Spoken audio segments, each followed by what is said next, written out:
So I'm going to do a little housekeeping before we get started. My name is Jan Rail. I am the DuPage County Program Director. And if you have questions, please use the question and answer box. That will let everyone see your question and make it easier for me to find them all. Questions sometimes can get lost in the chat, but I'll answer them. I'll have Jennifer, let her know that you have a question for her. And then these webinars are offered to the public for free. However, we do encourage you to consider a donation or membership.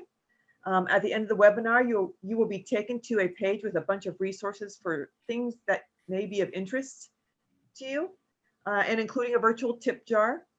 And if you're enjoying these webinars, I encourage you to donate to help us keep running. This will also make you a member so you can enjoy our wide variety of members only stuff. And also we have a campaign right now for that we are trying to match.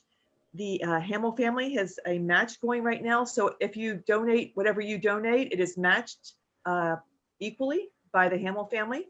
And the campaign runs to the end of the year. So I encourage you to donate and help us out.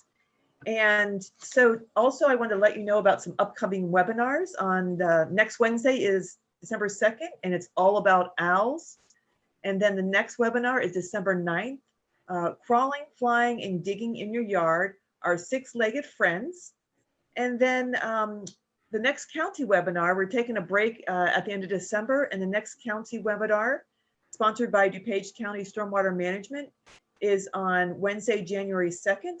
It's Critters in the Streams of DuPage County, and Jessie DiMartini from the Forest Preserve District of DuPage County. She is the Aquatic Research Center Coordinator, and she will be speaking. So Jennifer will be giving you more information, but this program is sponsored in partnership with DuPage County Stormwater Management. And I'd also like to thank specifically Mary Mitros for helping me coordinate these meetings and working with her. With that, I'm turning the presentation over to Jennifer Hammer. Jennifer is the Director of our Watershed Programs and Ecological Restoration at the Conservation Foundation. Thank you, Jan. So yeah, we're going to kind of jump right in. Get the right spot here going. So like Jan said, this webinar, and we actually have one generally the third Wednesday of the month, except for December, that is sponsored by DuPage County Stormwater Management. And we've been working with DuPage County on a whole variety of education and outreach things around water quality and stormwater for many years. So we're excited to continue that through this webinar series. DuPage County Stormwater Management, they've been working on these issues since the late 80s, 1989, when the countywide program was established. They have all kinds of resources on their website, and please reach out to their staff if you have water quality issues in your area or want to find out more about the programs that they have around watershed management, stormwater management, anything around floodplain mapping. Like I said, lots of resources on their website. And then just a couple slides about the Conservation Foundation. So we've been around for quite some time, going back to 1972. And, our mission really boils down to we save land and we save rivers. I kind of read the details of our mission statement there. But the work that we do really is to connect people with the land, with our resources, really kind of endear a sense of responsibility and stewardship, and really looking at how protecting and preserving these resources really helps to maintain and improve our quality of life in our communities. We have kind of 4 different areas of focus that really all intertwine with each other, kind of on land preservation, on working with rivers and streams, environmental education for kids, and then a variety of education, outreach, and advocacy that works and runs kind of through all 3 of these areas. So really kind of bringing together the things that we do on the land affect the things, the health of rivers and streams. So it really is all tied together. We are proudly accredited through the Land Trust Accreditation Commission. It's really basically is a way to look at land trusts and other conservation organizations like ours, and the fact that we meet the national standards of standards and practices for organizations like ours. We work primarily in Northeastern Illinois. We kind of highlighted some counties there. Our core counties are DuPage, Kane, Kendall, and Will. We do a little bit in LaSalle and DeKalb and Grundy County as well. And then we work with partners in our neighboring counties. There's plenty of work to go around, and working with our partners, we can get more done in more places. We're headquartered in Naperville at the McDonald Farm, a little blue star there on the map, just down into Will County. And our map here continues to grow. We continually are adding dots to it for different projects, different lands that we've helped preserve. We hold actually 45 different conservation easements. We just added 2 more. So we've been very excited about that, working with forest preserves and park districts to preserve land. So definitely an area we've been very active in throughout our existence. All right, so now that we got kind of all of that out of the way about kind of how these workshops come to you and the work that we do more broadly, I'm going to really kind of jump into our topic today, which is around salt use and the impacts of salt and the things that we can all do to help minimize and reduce those impacts. I think I'm going to turn my camera off at this point so that maybe it won't be in the way of any of the slides. So one of the things that I wanted to start out with, and I always do start with in these presentations that I do, and whether it's speaking in front of residents, speaking in front of city councils with public works directors, is the fact that we are interested in safety first. The issues around salt use and road salt in particular, for a long time were just not discussed, not addressed because of the idea of safety. We can't not use salt. We can't not treat the streets because we need to maintain public safety. That being said, we've realized through the last, I would say at least 15 years, that there are a lot smarter ways to use salt where we can still maintain the expected levels of safety, but reduce the amount of salt we're putting out on the roads. There are a lot of best management practices that communities, road districts, departments of transportation have been implementing for a number of years, and those practices continue to get better, the equipment gets better, and we have been able to reduce the amount of salt being put on the roads, and still track side by side with tracking accidents or other results or things that happen during the winter, and being able to show that we're not because we've switched to this new practice doesn't mean that we're seeing more accidents or more slip and falls or things like that. So definitely a huge focus of the work that we do. The really exciting thing for me in this topic, and I've been working around the edges of this and really getting much more deeply into it for more than about 15 years, we've been focusing on this and really getting into depth a lot more over the last 5 years, is that the best management practices, the things that we're asking communities to engage in, not only provide benefits to the environment, to maintaining safety, to reducing stresses around infrastructure. We're going to talk about all of these things, but communities are actually saving money by doing these things. And so it really is a win-win. There's just not that many issues out there where we can do the right thing for the environment and save money. So that has definitely been really exciting and has helped open some doors on these conversations. So the issue that we are just using more and more salt. There's a number of studies that are being done continuously, really trying to track this. It is challenging to track the exact amount of salt being applied. A lot of it is tracked by the amount purchased. But we are easily putting down more than 48 billion pounds of salt, which is a lot of salt. And so why is that? One of the biggest reasons is as development has occurred over the last 30 to 50 years, we're building more roads. As more development happens, there are more roads, and more roads means more plowing and more salt going down. And so there's more. The other piece of it, we're going to talk definitely a lot more about this later, is higher expectations. The higher expectation of being able to, drive in the middle of a storm, and that, roads should be clear faster, or all the way to the curb, that they're, bare pavement policies in a lot of places. And those expectations and some of those policies are just really not sustainable when we look at the broader cost around salt. Chloride itself is contaminating our surface water, our rivers, our streams. It's contaminating groundwater, which in many areas, particularly outside of DuPage County, but in many areas across the snowbelt, is the source of drinking water.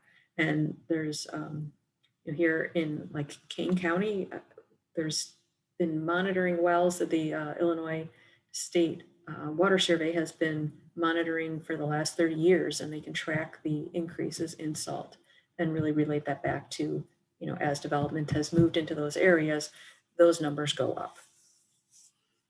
Even though, okay, let's see, I'm skipping ahead a little here. Chloride just hurts aquatic life. It's straight up, it is injurious to both fish and macroinvertebrates.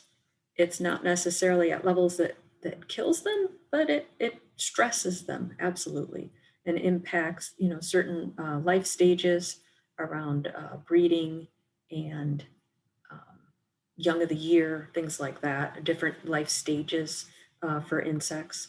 And so although salt is used in the winter, it causes problems well into the summer, which we'll also talk a little bit more about. And once salt is in the water, it's just really hard and expensive to get out. It doesn't get cleaned up at a wastewater treatment plant. It just settles into detention basins. It's not something that easily goes away. So I mentioned before, it's like the idea of the true cost of salt. So we really can't look at just like how much is it when we buy the bag of salt, or how much your community spends on, the whatever thousands of tons of salt that they purchase every year, and then the cost of paying the driver to put it out. That's like a very small number that we're looking at when you look at the broader impacts of salt, what it does to our infrastructure, our bridge decks, concrete, be it on roads, on curbs, people's driveways, metal surrounding our roads, our bridges, things like that. Chloride definitely shortens the life of any of those structures. So repair costs, replacement costs. Everybody knows what it does to our vehicles. Definitely, they always talk about, when a car has come from the snow belt because of the amount of rust, that they have on them. What it does to the environment, the cost, the dollars, figuring out those dollars of the impacts to fish and macroinvertebrates and vegetation. Those are hard dollars to calculate, but those costs are there. Wastewater treatment plants. So although the treatment plant itself is not responsible for removing chloride, the permit limits that those treatment plants have are based on the quality of the stream they discharge to. And when the stream they discharge to is impaired, that the fish and the bugs, those communities aren't healthy, the permit limits on those treatment plants are more stringent and therefore more expensive. And that, for lack of a better term, trickles back down to you as a resident who is paying those bills. I briefly mentioned vegetation. I mean, we've seen the salt burn along sides of sidewalks, around parking lots, anywhere where snow gets piled up. And once that salt is in the soil, it's very difficult to go through and neutralize, and to be able to get stuff to grow well there again. And then on a I guess more personal note, For those of us that have pets and you're walking your dog during the winter around your neighborhood, and the salt that's on the sidewalks or on the roadway is very damaging to their feet. So there's impacts all around, and those dollars do add up. And there's a really interesting study that was done up in Minnesota that really pulls together those numbers. And if you start adding on, well, what does it cost for those infrastructure repairs? The cost to the environment, cost to just maintenance for vegetation and things like that. So it is definitely, like I said, the dollar amount is much bigger than just what you're paying for the salt itself. So before we get too much further along, I just make sure that everybody kind of understands what we're talking about when we talk about salt or chlorides. Kind of put together all of these different words that are, they all have a lot to, there's similarities between chlorides. So if you say chlorides versus rock salt versus road salt, dry salt, it's pretty much just like your table salt. It's sodium chloride. So the basic rock salt is sodium chloride. When we talk about brine, it's really just mixing water and salt together. And then de-icers in general is just a term for any kind of product that melts ice, which may or may not contain sodium chloride, or it may be a mixture of sodium chloride and other things like magnesium chloride or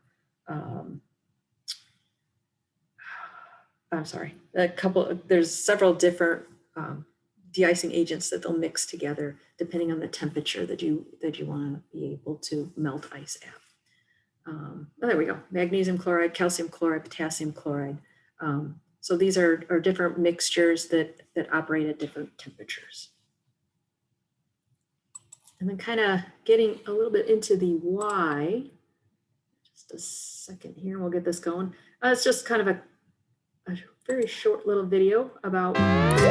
It's sometime. Why is salt added to icy roads? To make ice tasty. Nah. Salt helps melt the ice and thus clear the roads. What? But how, dude? The freezing or melting point of water is about 0 degrees Celsius or 32 degrees Fahrenheit. When temperature drops below the melting point, water molecules bond together to form solid ice. However, when temperature rises above the melting point, the bonds break and the ice melts, forming liquid water. Now, when we add salt or sodium chloride to ice, it lowers the melting point, causing solid ice to melt and form liquid even at temperatures below 0 degrees Celsius. Then, the salt dissociates in the liquid water, forming sodium and chloride ions. These ions make it harder for liquid water molecules to again bond together and form ice. Hence, the melting ice does not refreeze and thus helps clear the roads.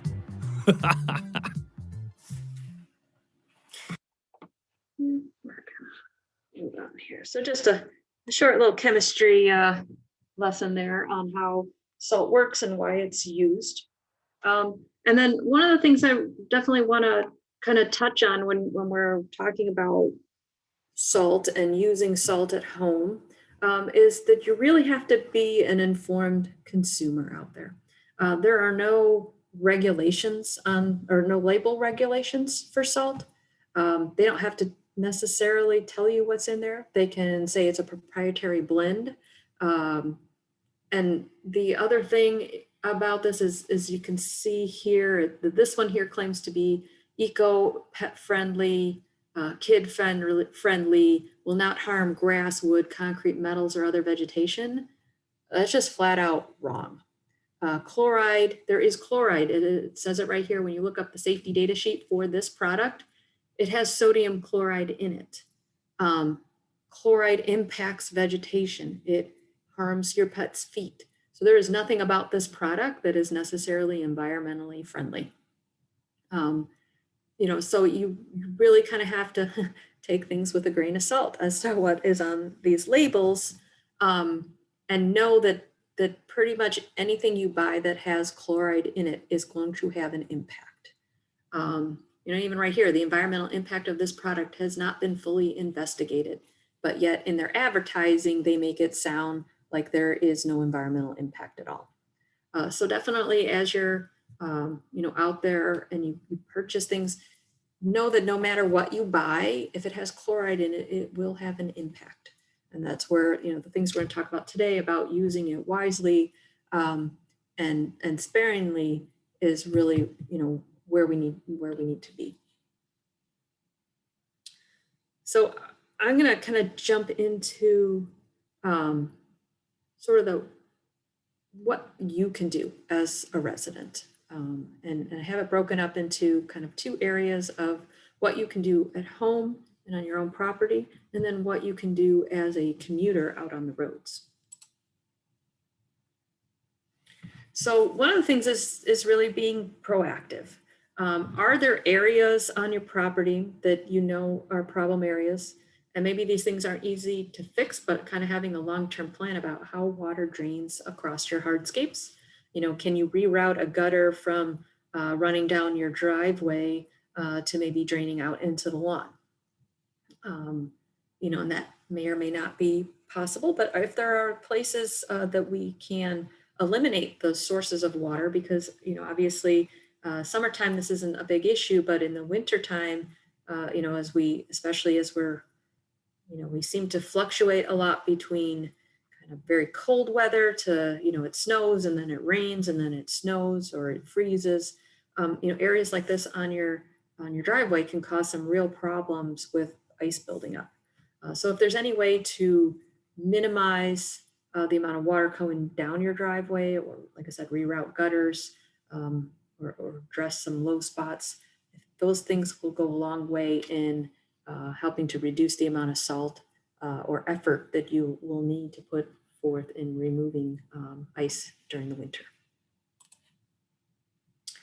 So getting ready, having the right tools for the job. So, there's lots of different types of snow shovels out there, kind of the more traditional type. They have some that have like double handles on them that you can really just sort of push snow versus picking it up and throwing it. There's a number of different types of scrapers out there. They're on a long pole. From some of the input we've had from others and people who've done some trainings for us, finding a scraper actually that has a little bit of flex to the blade seems to be really the product to go with as far as trying to get ice, breaking up ice on stairs or in those spots where water kind of seems to settle. Whether the size, really comes down to the size of your driveway or area that you're clearing, whether or not you're using a snow blower versus a shovel. But having those tools, ready before that first snowstorm, so you're not rushing out to kind of see what's left after everybody else has come through, as the snow is falling. So have the right tools for the job. Always shovel first. It really is a waste of salt to put salt down and then to shovel, because you're just shoveling that salt off of, the driveway or the sidewalk where you need it to work. And clearing as much salt mechanically, be it shovel, be it with your snow blower, is really the way you're going to reduce the amount of ice that you get built up. And if it's at all possible to get out there and be able to shovel or clear that snow before people are walking on it or before you have to drive on it. I know that sounds like a good plan ahead of time, and I'm absolutely guilty of not getting out there myself before somebody has to leave early in the morning, or you're coming home after it's been snowing out there and there's no way to avoid it. But the sooner you can get that up before it really gets packed in, because it's that snowpack that's going to ice up, especially if it gets a little bit warm and then it gets cold again. Or being able to get out there, if it does get a little warmed up and you got that kind of slushy mess out there, to try and get as much of that off before it has the chance to refreeze. Sizing it up, as we say. So, really looking at how much salt do you need? Do you need to salt your entire driveway? Are there areas, I know especially with my driveway at home, it's probably about 110 feet long. In general, there are very few places that we really need to put salt. If we put salt down at all, it's kind of right where we're either right where we're getting out of the cars or leading up closer to the doorway where there's a little bit of a slope. It can get a little bit slippery sometime. But in general, we're not putting salt all the way down the driveway because it's just not necessary. Like we haven't had it. And that may not be the case and where you're at, depending on the slope of your driveway or how much ice you get built up. But to really pay attention to that and make it a conscious decision as to where you're putting salt down. And then to think about how much salt you're putting down. So the sort of, we have these cups available for folks, for communities to hand out. But the idea that this, cup of salt, so it's about a 12-ounce little plastic cup, is enough to spread across about 500 square feet or about 80 feet of sidewalk. So in many residential areas, that 80 feet, that is probably close to about the width of your lot. That small amount of salt is enough to spread across there and get the job done. And really the key is spreading it out evenly. So I've kind of a picture there. We were working on doing some calibration of a spreader. And so we were spreading salt down on actually the floor of a maintenance garage. And so we were able to kind of get some nice pictures of like, this is what nicely scattered salt looks like. There shouldn't be clumps and piles of it. It really should be spread out across the surface as best as you can spread it. So particularly if you have a little bit longer driveway or larger area to work in, looking at, there's a number of different hand spreaders that are available that just help to spread it out more so that you don't have those clumps and piles. Because at the end of the day, once the storm has passed and the sun comes out and the ice is all gone, if you have salt that's still left all over the sidewalk, you've put too much down. And essentially you've really kind of wasted that salt.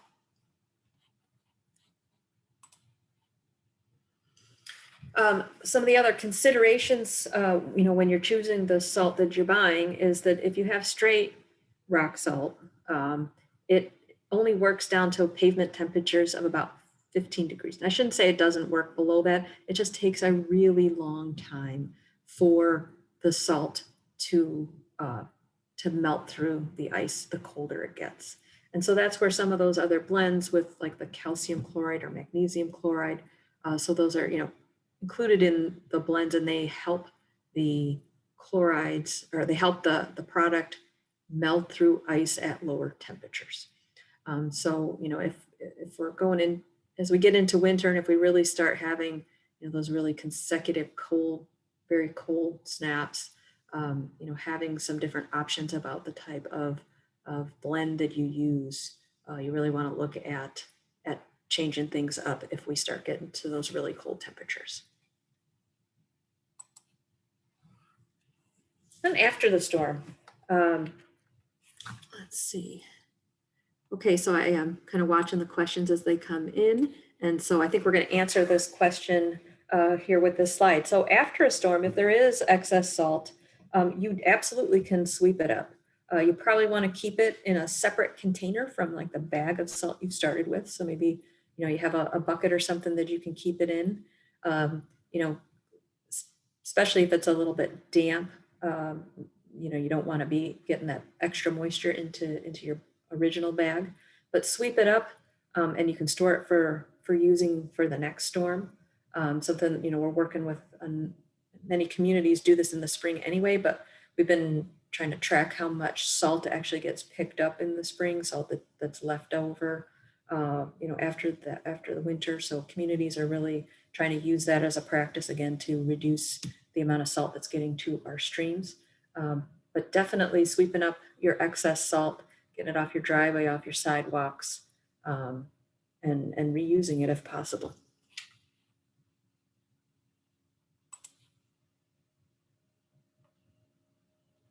Let's see, one more click here. So I got one more kind of short video. It's one of the things that, we talk about a lot with salt is that, more salt is not necessarily better. You see, particularly when you're out, at a store or shopping mall or something, the amount of salt that is put down in front of stores, along sidewalks, in those sort of more common areas is an incredibly large amount of salt. And I think people really kind of associate the amount of salt on a sidewalk with being safe. And, just because you're crunching across salt does not necessarily mean conditions there are safer. There's actually been some lawsuits that we've seen over the last couple of years of people suing people for the amount of salt that they have out in front of their store because they actually slipped and fell on it because there was so much kind of piled up. So just because you see a lot of salt out in front of a store doesn't mean it's more safe. And because you don't see salt out in front of a store also does not mean that it's not safe. And we're going to talk about some of the practices that that are being used that don't actually have rock, the hard, dry rock salt out on the street. But here's another quick video. This one is hot off the presses.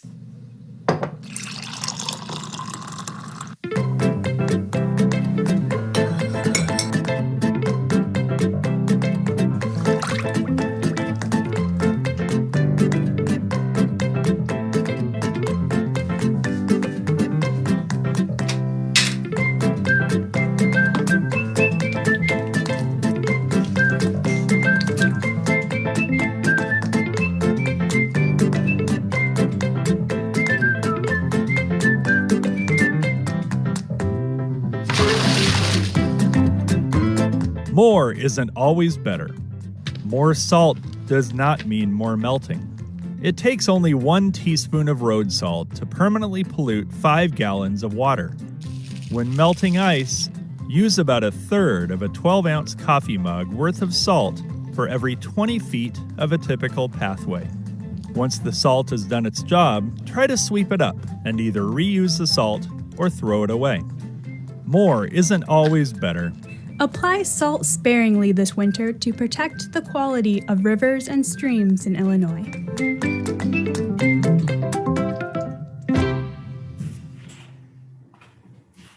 So yeah, this PSA is something that was put together by the city of Edina up in Minnesota.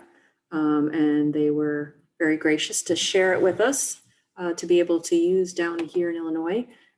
They obviously get a whole lot more snow up there, and they've actually been, Minnesota as a whole has been a leader on looking at ways to reduce salt and again, looking at the costs of salt and what it's doing to the environment. So we're very happy to be able to share that PSA, and we're going to be making it more widely available to communities across the region. And again, I had mentioned earlier about the impacts of chlorides for pets, and this is can be a really important thing to do to clean your pet's feet, your dog's feet, when you come back in after a walk, and make sure that there isn't pieces of salt stuck between their toe pads. You definitely see a lot more cracking of the pads during the winter. They get really dried out and irritated. And then pets, a lot of times dogs will lick their paws, and that ingestion can definitely cause issues, and they can get sick from that. So that's another reason to be really cautious about the amount of salt. If you have a dog, the amount of salt that you're using, on your own surfaces, but also as you're taking them for walks around the neighborhood. So definitely a message out there to the pet owners to wipe the dog's feet when you guys get back. And then, kind of looking at that community aspect of thing and about being a good neighbor. It's pretty standard practice if you have a fire hydrant anywhere, on your property or across the street from your property, you make sure that gets shoveled, the snow shoveled out from in front of it, so that, if there was an emergency in your neighborhood, that the fire department would easily be able to find those hydrants and get to them. Shoveling snow from sidewalks in the vast majority of communities, you are actually required to clear snow on the sidewalks that are on your property. And if you live on the corner, clearing the crosswalk corner sections of the sidewalk, getting down to the street, through the curb cut. And then also I have not found a community yet that allows for shoveling the snow off of your driveway and pushing it out into the street. It is illegal, and everywhere where I have looked to try to find information on this, have found that it is illegal to push your snow out into the roadway. It is inevitable when the plows come by that the snow gets pushed into your driveway. There's really no way around it. As the plow driver is going on, they can't pick up the blade or clear things off the end of your driveway. They would never get through their routes if they had to do that. It's not feasible. But when the road is cleared and then you push your snow, or either way, at any point, pushing your snow out into the roadway can create hazardous conditions for those driving through your neighborhood, especially if the road's already been cleared and you push snow out there. It can cause icy patches on the road and really create some dangerous conditions. So when you're out there clearing your driveway, as challenging as that is and frustrating, when you've just cleared your driveway and now snow gets pushed back in, you can't put your snow out into the roadway. Some of the recommendations that I've seen from others is that particularly when you're shoveling your own driveway, you're standing in your driveway and you're facing the street, that to push as much of your snow to the right side of your driveway so that when the plow comes past, that it's not catching that snow and pushing it back into your driveway. That helps some. It's not going to eliminate snow getting pushed back into your driveway. But never push it out into the roadway, clear out in front of the hydrants, and keep your sidewalks clear for people walking through the neighborhood. So kind of moving on from the things that you can do at home and being responsible around your own property, we're going to move and kind of talk about being a conscientious commuter. As we've gotten better at clearing roads and like I said, those expectations keep increasing. And people are, have that expectation of being able to get to where they need to go or want to go at any time. And that they, shouldn't be slowed down. Well, the reality is when it's snowing out there, you do need to slow down. You need to build in time. And, so those are some of the things we just put together this new poster that we could share with folks, just really trying to point out different things about being both cautious, conscientious, and courtesy commuter out there on the roads. Kind of, starting out is can you wait? Do you really need to get out, while the storm itself is raging? Can you work from home today, which many of us are doing these days anyway? So maybe that option's going to become easier going into winters, even into the future. Or can you wait and go in a little bit later so that you're not out there in the middle of the storm? Can you put off that trip to the store until a little bit later? Or again, kind of in that idea of being a little proactive, if there's a storm that is potentially coming, and maybe get a trip into the grocery store ahead of time, things like that. So, if you have the option to sit at home and watch the plows go by, maybe that's the better option. If you really have to go out, be prepared. Definitely build in some extra time so that you can arrive to your destination safely. Think about things that maybe you should be keeping in your car over the winter. Obviously jumper cables are something you should probably have in your car all the time, but do you have some extra gloves and hat or a blanket or an extra jacket, in case you did get stuck somewhere, that you're able to stay warm. Having a charger in the car for your phone, making sure that you're able to keep those things up. So, really kind of think ahead a little bit and be prepared if you do need to get out. And then getting out on the roads, definitely need to slow down. And kind of like say when there's snow, you go slow. This is going to help you keep control of your car better. Give yourself greater distances between vehicles. And one thing which I hadn't really thought about, but here on the highway, like not to use cruise control, which I guess I've never really tried using it during a snowstorm, but they really recommend against it because you don't have as much control of your speed, and it may be easier to lose that control or traction on icy roads. And then one of the biggest things is just stay back from the plows. We've talked to public works folks, and it's really crazy when people try to pass a plow. The roads behind the plow are going to be clearer and safer than the road out in front of the plow. So you should never pass a plow on the road, especially on the right side, because a lot of plows, especially on bigger roads, they'll have a side plow on that right side, and the plow driver can't see you when you're coming up on that side. We've had complaints that I've heard of complaints to particularly at sort of the county level where they're working on some of like the 3-lane roads, and they'll work in tandem. So they'll have 3 plows all kind of staggered, and they can clear the whole roadway all in one pass that way, which is much more efficient for them and create safer roads.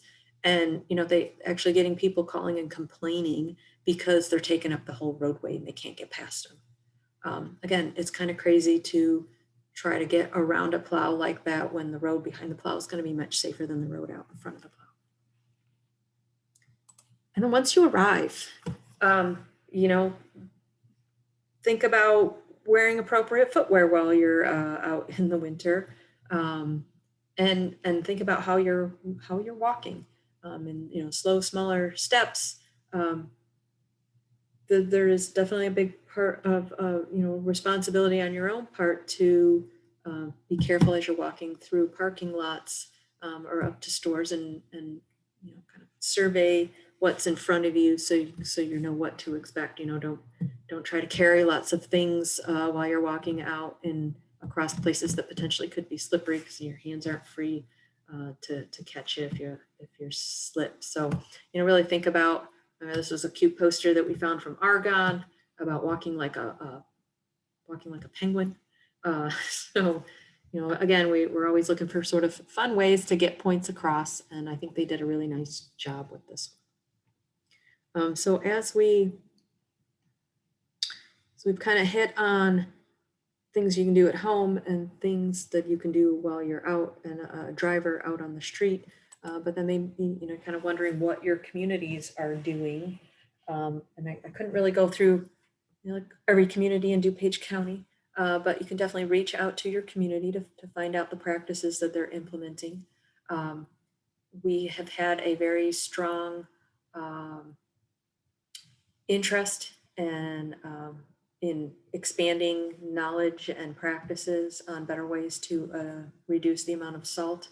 The DuPage River Salt Creek Work Group that operates across DuPage County has been a real leader in this. They've been holding annual trainings, I think since about 2007.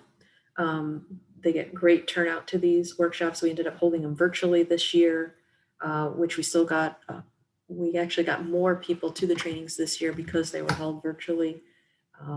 So that was great, but there is a lot of participation across the county. Every community should have a snow and ice plan. Many of them have them listed on their or posted on their website if you go and look for them. But that snow and ice plan really helps to guide decision-making throughout a storm event. Something that I found out really early on as I started talking with more and more public works directors is just how complex snow fighting is, and making the roads clear, because every storm event is different. What the pavement temperature is doing, is that temperature going up? Is it going down? Is it starting as rain and turning into sleet and then turning into snow?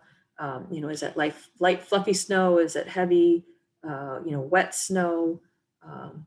There are events that they have to go out, even though we didn't get snow, but it froze out. There was some level of moisture in the air, and froze overnight, and so you have this film of ice on the road, so they still have potentially have to go out and address it. So these issues, it's very challenging, and the people who work in the public works department, the snow plow drivers, the people working in the in the garages, keeping all the equipment up and running. They put a lot of time and effort in during these snow events, and in many communities, they're pulling in anybody who has the experience and training to be able to drive these trucks, and they may be out there for a 12 or 16-hour shift clearing roads, and then they still got to go home and take care of their own driveways and things like that. So really be the idea of being courteous to those plow drivers out there and stay out of their way and let them do their job. Communities are investing in new and better equipment all the time. There's just a certain life cycle to trucks and things like that. And as communities are, needing to replace trucks, they're definitely looking for equipment that can help them save on the amount of salt that they're putting down. And a big area where you as residents in your community is to really help to support new initiatives to keep roads safe while we're using less salt. Complaints from residents drive a lot of decisions in a community, and politics unfortunately get into these conversations as well. I had a community that was doing a presentation for us and showing how they had been implementing practices, and you were using less and less salt every year, and then there was a big spike one year, and then it came back down. And asked the guy, well, why did that spike? What was up with that spike? Was that because that winter didn't seem any different than, or particularly bad compared to other winters? And he flat out said that was an election year, and the mayor just wanted to put more salt out. So unfortunately, politics get into some of these decisions, and it really kind of ties back to complaints. And I'm not saying that if there are unsafe conditions that you should definitely contact your community, but as just because things look different in a year, and I'm going to show you some of the different practices, it isn't because they're not wanting to keep people safe. They're actually implementing practices that allow them to keep roads safe, and in some cases actually safer than it was using dry salt to begin with. So the more we can do to support these initiatives, the better it'll be for our rivers and streams. So some of the things communities are doing is using brine, so that mixture of salt and water, and sometimes adding in different carbohydrates. You've heard of beet juice out there. It's what they want is a carbohydrate, a sugar to mix with the salt, because that helps to reduce the temperature at which the brine works. Beet juice itself does not melt ice. Sometimes you hear that communities are using beet juice to melt the ice. It's not the beet juice itself that melts the ice. It's including it in that mixture that helps the brine work better. And so some communities are purchasing it. Some communities are actually making it themselves. So storing it, covering salt storage is actually required now. So many communities have been putting in salt dorms or other structures to keep rainwater essentially off of salt. And then something, so where that brine is really it's being used in a couple different ways. One of the ways is first pre-wetting the salt. So putting that brine mixture on the dry salt, because salt actually needs to be in solution before it can melt the ice. So it either has to pull that moisture from the air, which, as we all know, it's very dry during the winter time. So it takes longer to pull that moisture from the air before the salt can start working. But if you pre-wet the salt first and then put it out, it actually starts working as soon as it hits the ground. It also gives it a little bit of tackiness, so it's not bouncing off of the road and into the gutter. It's really staying more where you want it, in the middle of the road. The other area that communities are using that brine is in what's called anti-icing. So when you see those stripes on the road, these stripes can be put out, again, acting proactively. They can be put out well ahead of a storm. Some communities will, kind of watch the weather, and a couple days before the storm, they'll go out and put this brine mixture down. Some communities will put it down like on a weekly basis, particularly in areas like on bridge decks or hills that come down to stop signs and intersections, as a preemptive strike kind of on salt or on ice forming. That's what that brine does. So even as it dries into the pavement, when you do get a storm event, it does not allow the ice. So ice may form above it, the snow will fall above it, but it doesn't allow that ice to bond to the pavement. So when you do come through with a plow or a shovel, it's going to be much easier to keep or to get that off of the roadway. And in many cases, when you have a light snowstorm, so maybe you get that powdery snow that's less than an inch, in many cases where you've put the brine down ahead of time, and these anti-icing, that will actually just melt that snow off. And in many cases, it doesn't even require the plow to come out. So these are some great practices that many communities are expanding or implementing within their communities, both on the roadways. I have some pictures here around a metro station. Even private de-icing companies are starting to use anti-icing to go around. And this is where I was saying, like, you may see this in places. I know a couple of park districts use this, some communities. And you can put the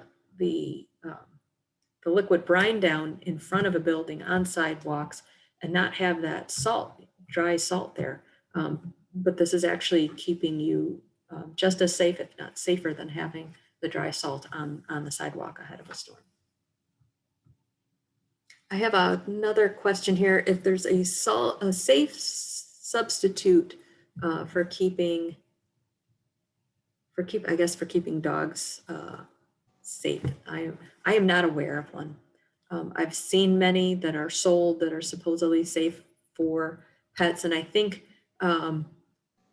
really probably what it gets to is the shape of them, because a lot of them that I've seen that have been geared towards being safer for your pets are those white pellets that are very smooth, and I think that they may just not stick in between the pads as much as like the kind of more traditional rock salt.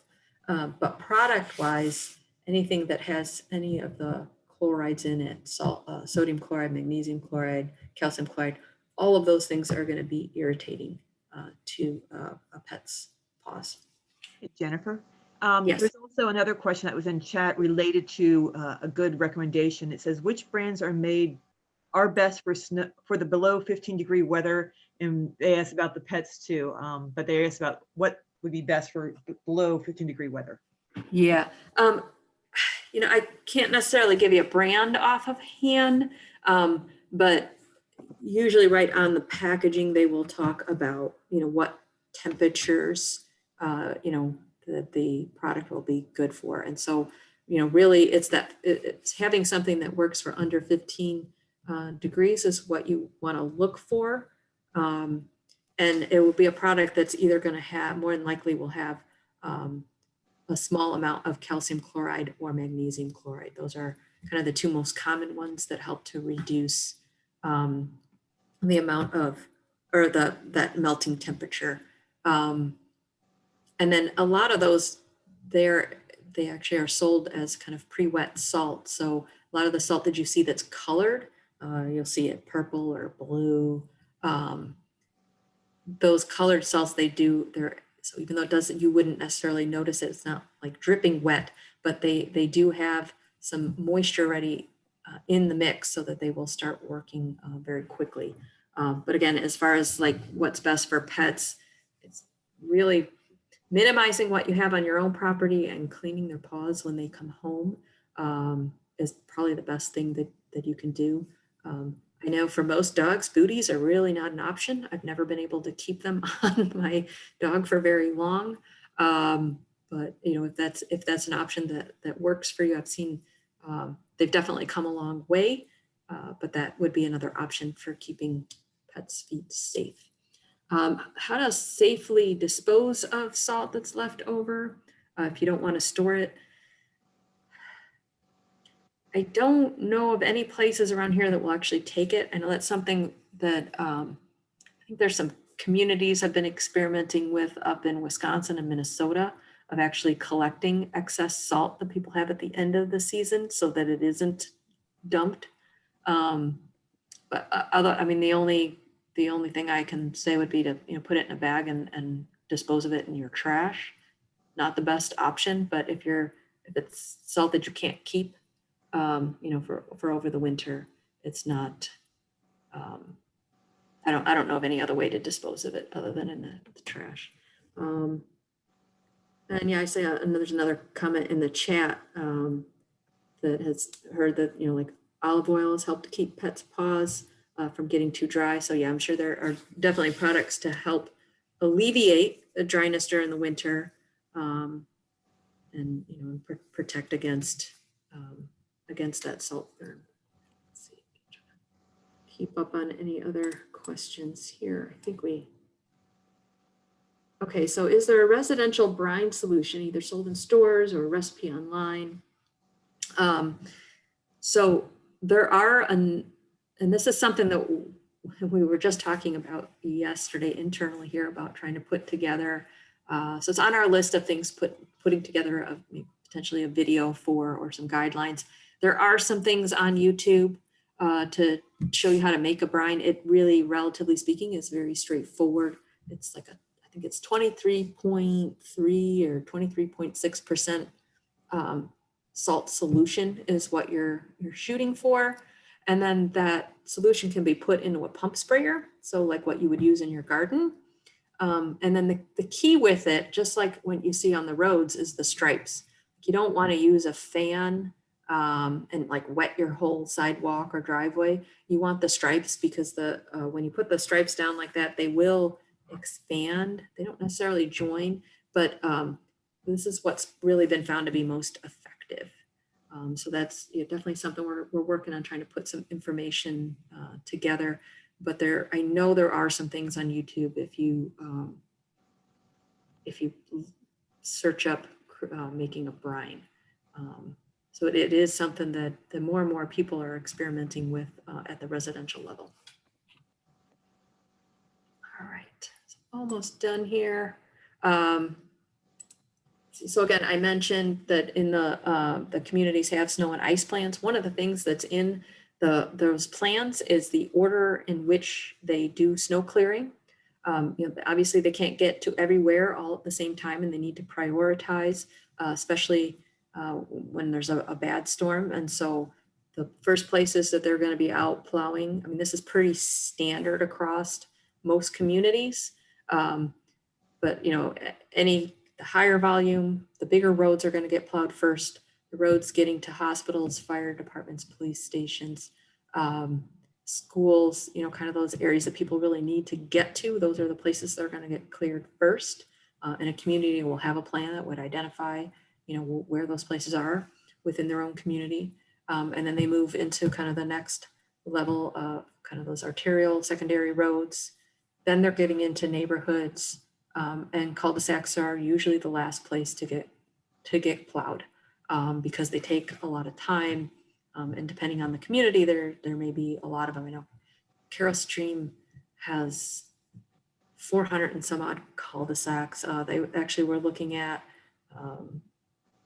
even and different communities have been investigating, like, do we actually need to put salt down in a cul-de-sac? Mostly because of most cul-de-sacs are short, and as cars are pulling in, they're bringing salt on their tires and into those cul-de-sacs. And so do we actually need to put salt down?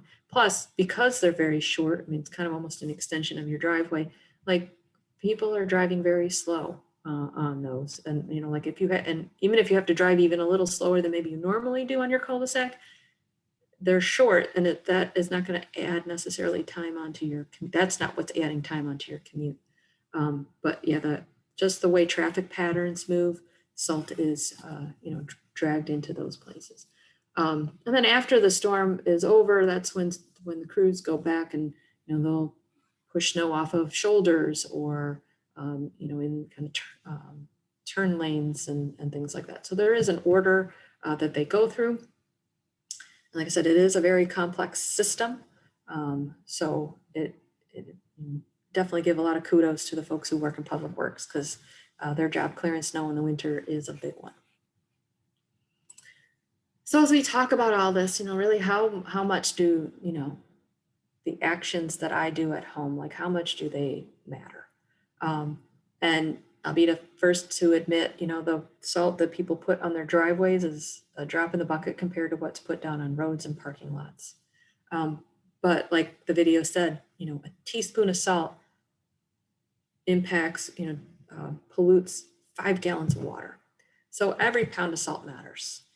Every, bit less that we can put down will have a cumulative impact. So what you do at home really is important, and it is a way, for you to do your own part. Other actions like staying at home, letting the plow drivers do their job out there with fewer cars on the road is going to make that job easier. Supporting your community's use of less salt through, better practices, through new equipment, practices like anti-icing and pre-wetting salt, and that goes a long way. Some of the biggest pushback that we get is not from the public works folks, but from kind of people higher up who are receiving phone calls complaining about the things that they're doing.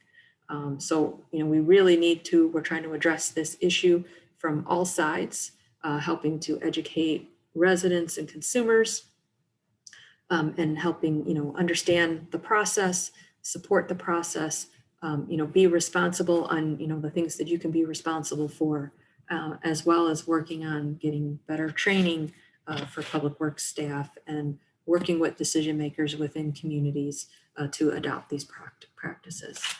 And, like I said, if there are issues that are truly safety issues out there, you should have conversations with your public works folks. But let them be conversations. Find out, is this something that just got missed? Is this an issue that they're aware of and are trying to figure out how to deal with? Like, make it a conversation versus just calling and complaining because you don't think there's enough salt out on the road or on a sidewalk or things like that. Because, this has been there's no one quick answer to this issue. It's really going to take all of us being more understanding and having those open conversations about issues that you see in your community and figuring out, what's going on and how those issues can be addressed. And I think that, public works staff would much rather have a conversation versus an argument, and maybe we can get things really addressed in a way that's safe and better for the environment long term.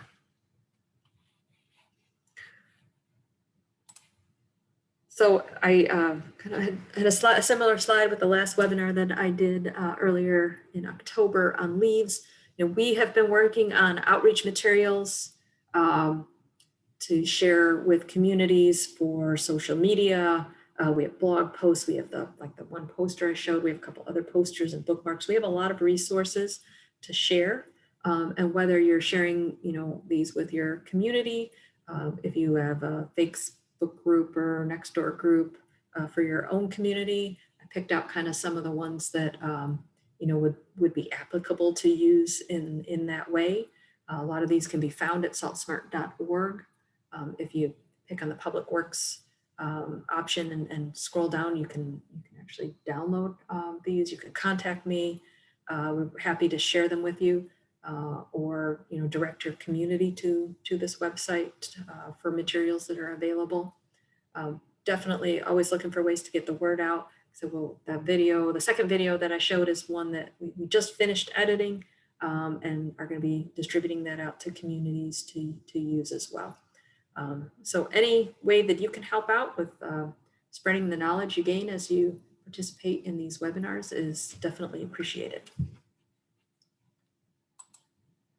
So again, I'd like to thank DuPage County in supporting the webinars series that we're doing with them around different ways to protect water quality in DuPage County. And like Jan said, we're taking a month or December. We just have, I think, just the first 2 weeks in December of webinars. And then the next county webinar will be the third week of January. So I think we got through the questions that people have put in the chat and then the Q&A. My contact information is there if you have any questions or would like any of the materials that I've presented. So feel free to reach out. Jennifer, a question just came in. It said, what happens to salt if it's not swept up? Doesn't it stay for the next time it's needed? Or is the thought that it will be shoveled up and put on grass or animal paws? Yeah, I think pretty much that second thought. So if you have salt that's on the ground and then it snows and now you come and shovel it, yeah, that salt is wasted at that point in time. And yes, it is available as pets are walking by or things like that. So that would be the reasoning for sweeping it up and then putting it out for the next storm. Okay, doesn't look like there's any questions. We're a little over on time, so I want to respect everyone's time and also let you know that this video will be available on our YouTube channel, the Conservation Foundation, and also DuPage County Stormwater will be sending this out to all the participants so you can view it at your leisure again. Oh, I do see one more question just came in. Oh, it says thank you. Oh, thank you. Yep. So thank you everyone for watching, and thank you, Jennifer, for presenting this great information. And I can attest to what Jennifer says. I've spoken to the gentleman at Naperville Public Works, and he said at times they've been like 3 abreast and people tried to pass in between the trucks when they're trying to do that, which is dangerous for them and for everyone on the road. So good luck. We don't have anything bad winter like we usually have had in the past. So maybe it'll be a nice winter, not too much salt. So thank you, Jennifer, and thank you to DuPage County Stormwater Manager for sponsoring this webinar. And I'll be ending it now. So have a good afternoon. Bye-bye. Happy holidays.